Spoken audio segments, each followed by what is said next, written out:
আমরা মায়েরা হয়তো সব জানি না, কিন্তু প্রতিদিন একটু একটু করে শেখার চেষ্টা করি বাচ্চার জন্য।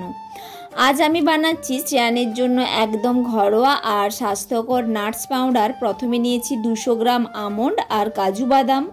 আমন্ডগুলো রাত্রে ভেজানো হয়নি বলে তাই আজ সকালে উঠে 1 বাটি জল দিয়ে আমন্ডগুলো ভিজিয়ে রাখলাম, ঢেকে রাখলাম ঢাকনা দিয়ে।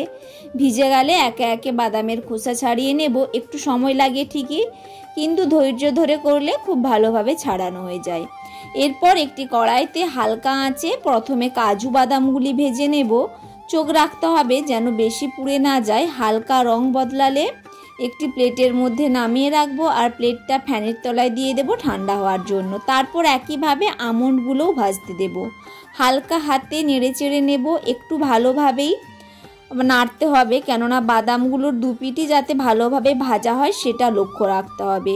ততক্ষণ নাড়তে থাকবো যতক্ষণ না হালকা বাদামি রঙটা আসে। এই দেখো, তোমরাও দেখে বুঝতে পারবে কালারটা চেঞ্জ হয়ে এসেছে। এগুলো অন্য একটি প্লেটে তুলে রাখলাম ঠান্ডা হওয়ার জন্য। চাইলে এর সঙ্গে তোমরা বাচ্চার পছন্দ মতো অন্যান্য বাদাম যেমন পেস্তা বা হ্যাজেলনাটও মিশিয়ে দিতে পারো। তবে প্রথমে একটু দেখে নেবে কোনো বাদামে অ্যালার্জি আছে কিনা।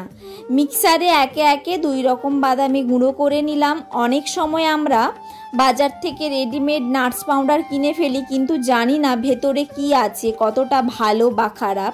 দেখো কি সুন্দর পাউডার তৈরি হয়ে গেল। এবার একটি ডিব্বায় ভরে ফ্রিজে রেখে দেবো স্টোর করার জন্য। আজ বিকেলে যখন শ্রেয়ানের জন্য সুজি রান্না করছিলাম তখনই ব্যবহার করলাম এই পাউডার।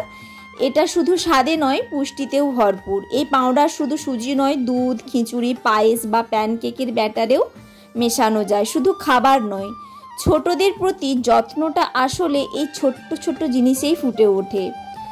আজ আমি এটা প্রথম ইউজ করেছি, ও খেয়ে কেমন লাগবে তা জানি না।